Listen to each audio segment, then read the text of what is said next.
নমস্কার। আমরা জানি সঙ্গীতের উপরে কোনো বিদ্যা নাই। আজ আমি যে ভিডিওটি প্রকাশ করব সেটা সঙ্গীত শিক্ষামূলক ভিডিও প্রথম পর্ব।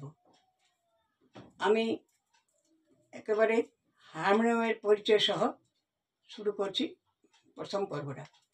এই দেখুন, এই যে এটা হচ্ছে সামগ্রিকভাবে এটা হচ্ছে হারমোনিয়াম। এটা হারমোনিয়ামটার বাংলা হচ্ছে সপ্তস্বরা। এটা হচ্ছে বেলো, আর এগুলো হচ্ছে চাবি, এগুলো চাবি। আর এগুলো নিচে যেগুলো হাওয়া ডেলিভারির জন্য খোলা হয় সেগুলো হচ্ছে স্টপার। আর ভিতরের যে বাঁশিগুলো থাকে সেগুলোকে বলে রিড। বেশ, মোটামুটিভাবে এইটুকু হারমোনিয়াম পরিচয়টা দিলাম। আর এবার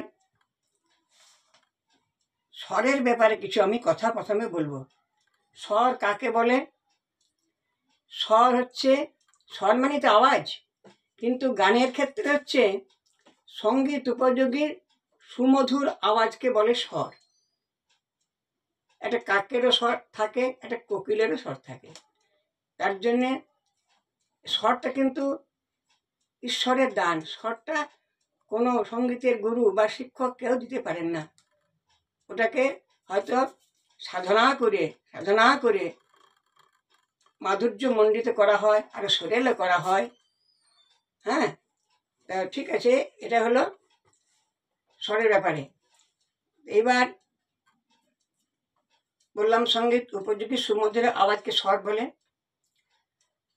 স্বরের আরেকটা নাম হচ্ছে বর্ণ। এবার দেখুন, প্রকৃত গান যদি শিখতে হয় তাহলে মানে বর্ণকে আমাদেরকে তার সাহায্য নিতেই হবে। কেননা বর্ণের সংজ্ঞা হচ্ছে গানের প্রত্যক্ষ ক্রিয়াকে বর্ণ বা স্বর বলে। ওইটা হচ্ছে প্রত্যক্ষ, গানটা হচ্ছে পরোক্ষ। বেশ, এবার স্বর এবং বর্ণ সম্পর্কে জানলাম। পরে আরও আমি ডিটেলস অর্থাৎ খুঁটিনাটি আলোচনা করবো, স্বরকে কয়ভাবে ভাগ করা যায়, স্বর কয়টি, ইত্যাদি ইত্যাদি। এবার আমি সপ্তকে আসি। সা হতে নি পর্যন্ত দেখুন 7টা স্বর আছে। সা, রে, গা, মা, পা, ধা, নি। এই 7টি স্বর নিয়ে একটি সপ্তক গঠিত হয়, যাকে ইংরেজিতে বলে অক্টিভ। তা এবার দেখুন, হারমোনিয়ামে বর্তমান হারমোনিয়াম প্রায় 3.5 অক্টিভ, 3.5 অক্টিভ বলি। তার মানে হচ্ছে 3.5 সপ্তক। যেমন এখান থেকে হারমোনিয়ামে লক্ষ্য করুন, এখান থেকে হচ্ছে 1 অক্টিভ, এখান থেকে 2 অক্টিভ, 3 অক্টিভ, আর এই বাকি এগুলো হচ্ছে হাফ, অর্থাৎ অর্ধেক, 3.5 অক্টিভ। বেশ, এইবারে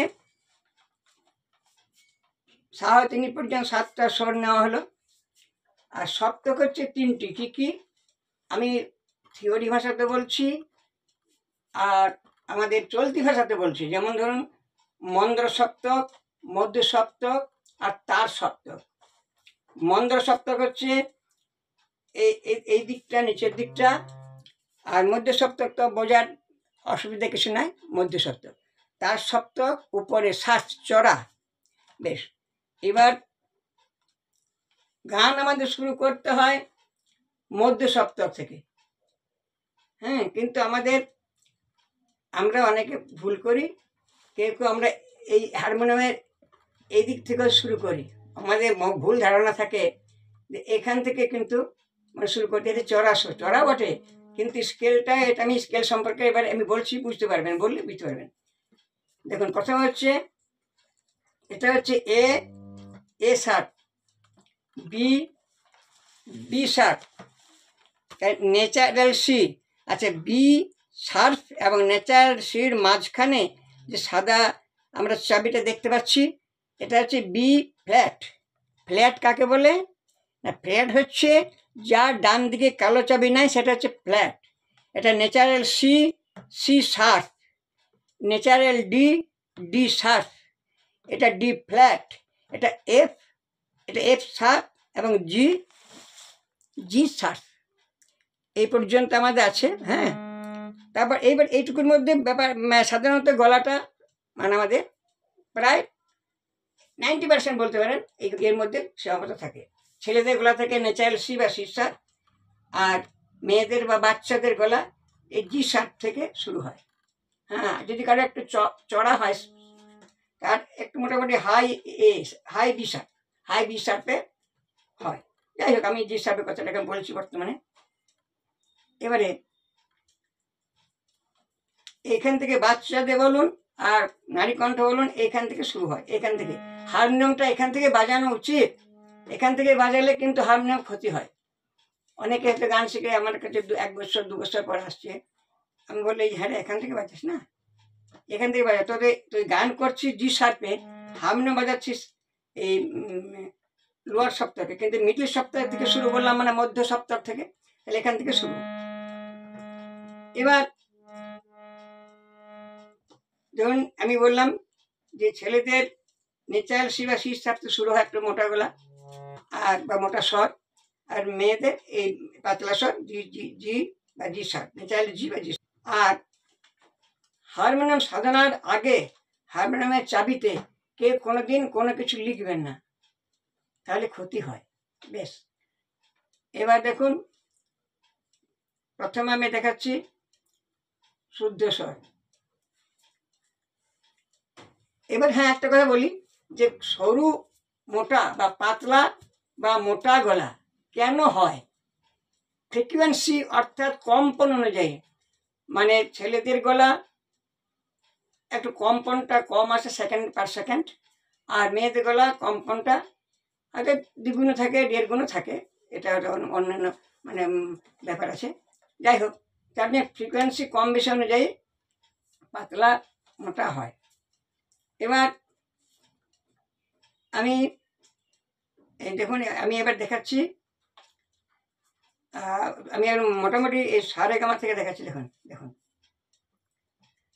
এটা হলো ধরুন, আর একটা সহজ উপায় বলছি আপনাদের, যে সি বা জি শার্প ছাড়াও যে কোনো স্কেল হোক না কেন, কোনো কোনো চাবিতে ধরুন সাদা কালো বললাম, কিন্তু সাদা কালো থাকে না, প্রিন্টেডও থাকে। হ্যাঁ, আর কালো চাবিগুলো একটু কালারিংও থাকে।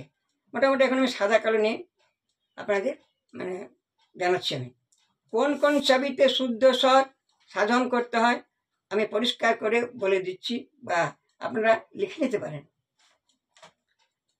সাদা কালো চাবিগুলো প্রথম থেকে 1 2 করে সাদা কালো দুটো চাবি কিন্তু গুনবেন। যেমন দেখুন আমি দেখাচ্ছি, 1 2 3 4 5 6 7 8 9 10 11 12 13 14 15 16 17 18 19 20। আরেকবার দেখাচ্ছি, 1 2 3 4 5 6 7 8 9 10 11 12 13 14 15 16 17 18 19 20। এই তো, নিশ্চয় অসুবিধা হচ্ছে না।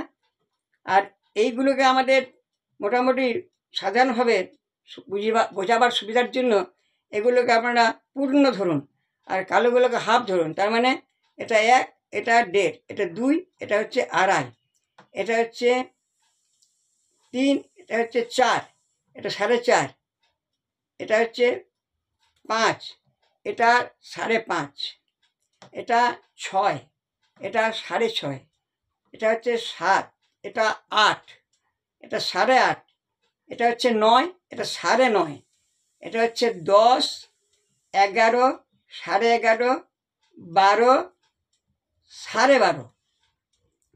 তাহলে এবার দেখুন আমি জি শার্প কিন্তু দেখাচ্ছি, জি শার্প রায়। এইবার মানে যেহেতু বাচ্চাদের আমি শুরু করার কথা বলছি, বাচ্চাদের ক্ষেত্রে প্রথম। আচ্ছা, আর শিক্ষার্থী ছেলেরা করতে পারেন, ওটা কি ফর্মাল হবে। আমি যে আপনাদের সারেগামাটা যে কডে লিখে দিচ্ছি বা যেভাবে আমি লিখে দিচ্ছি নাম্বারিং করে, কারোর অসুবিধা হবে না। দেখুন তাহলে এবার ধরুন এইটা আমি, এটা তাহলে এই এই 1 2 3 4 5 6 7 8 9 10 11 12 12.5 পর্দাটাকে সা ধরলাম, ডি সা।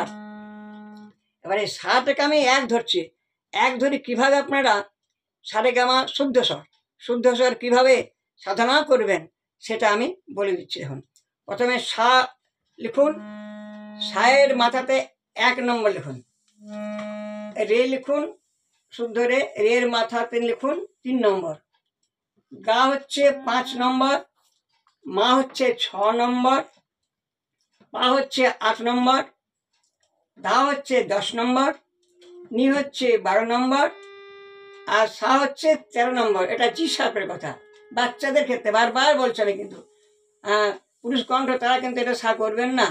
হ্যাঁ, এবার এই নম্বর অনুযায়ী আবার ঠিক ওটার বিপরীত ঘুরে এলো। এবারে আপনাদের বলছি, এবার দেখুন এইখানে করলেন।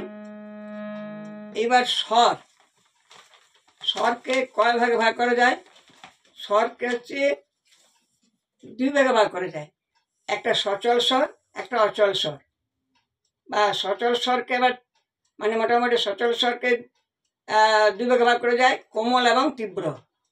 অচল স্বর সা এবং পা, আর রে গা ধা নি মা, 4টি কোমল, 1টি তীব্র, মোট স্বর হচ্ছে 12টি। এবার আমি এখান থেকে বাজানো কেন নিষেধ করছি, কি ক্ষতি হয়? পাতলাতে এই জি শার্পে যদি কারো গলা থাকে, সে যদি এস শার্পে বাজায়, তাহলে ওর 1 2 শ্রুতি কিন্তু অভাব হলে বুঝতে পারে না। কিন্তু গুরু যখন থাকবেন, মাস্টারমশাই থাকবেন, উনি বলে দেবেন। কিন্তু যখন ঘরে সাধনা করবে তখন তার কিন্তু এইভাবে সাধনা করতে করতে যদি স্বরের মধ্যে মাধুর্য থাকে, শ্রুতি থাকে, তার শ্রুতিও কিন্তু নষ্ট হয়ে যাবে। হ্যাঁ, কেমন? আর শ্রুতির ব্যাপারটা অনেক মানে কী করবো, ক্রিটিক্যাল ডিটেলস আছে। তো তাই মোটামুটি আমি বলছি, সঙ্গীত জগতে মানে একটু করে রাখি সামান্য কথা। চতুশ্চৈব সরজ মধ্যম পঞ্চম দে দে গান্ধার নিষাদ ক্রিস্ত ঋষভ ধৈবত। অর্থাৎ চতুশ্চৈব মানে 4টে করে, সরজ মানে সা, হ্যাঁ, মধ্যম মানে মা, পঞ্চম মানে পা। সা মা পা 3 4 12টা শ্রুতি। আর চতুশ্চৈব সরজ মধ্যম পঞ্চম দে দে গান্ধার নিষাদ, 2টি করে, 4টি গা এবং নি, তাহলে 12 আর 4 16, আর 30 ঋষভ ধৈবত, রে 3টে, ধায়ের 3টে, অর্থাৎ 6টা। তাহলে 12 আর 4 16 আর 6 22। এই 22টা শ্রুতি নিয়ে আমাদের সঙ্গীত জগৎটা আমাদের চলছে, এই 22টা শ্রুতিকে নিয়ে। তা শ্রুতি স্বর ব্যাপারে পরে আমার আলোচনা করব। মোটামুটি আজ প্রাথমিক পর্যায়ে আমি এখানে শেষ করলাম। ভিডিওটা আপনাদের কেমন লাগে জানাবেন। তারপর স্বর কীভাবে সাধনা করবেন, কীভাবে অলঙ্কার সাধনা করবেন, পালটা কাকে বলে, অলঙ্কার কাকে বলে, নিখুঁতভাবে আমি আপনাদের বোঝাবার বা শেখাবার চেষ্টা করব। নমস্কার।